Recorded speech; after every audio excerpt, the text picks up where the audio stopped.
mga idol, ito ay Nissan Frontier na 2003 model.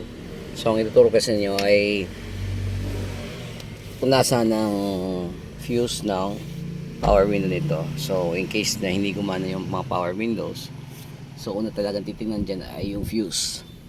So tingnan natin, naka-on yan. So tingnan natin kung gumagana yung power window. Yan. Okay, so gumagana yung power window nya. Pablaga ng daan. Okay, so ang fuse niyan ay nasa fuse box dun sa may unahan. Dalawa kasi ang fuse box nitong Nissan Frontier 2003 model. Isa dun sa may hood at isa dito sa may ilalim. So, yan ang fuse box niya, isa yan. Dito sa may driver side, sa may baba ng steering wheel. Pero yung fuse ng power window ay dun sa may unahan. So, tingnan natin.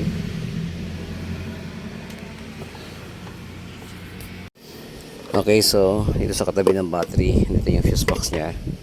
So ang fuse ng power window, base dito sa label ng fuse box, ay eto.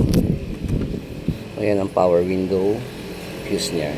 Okay, so tanggalin natin yan. Okay, so yan, tanggalan yung fuse. Tingnan natin kung gumana pa yung power window. Yan, naka-on ang dati. Okay, natin. So yan. So hindi na gumagana.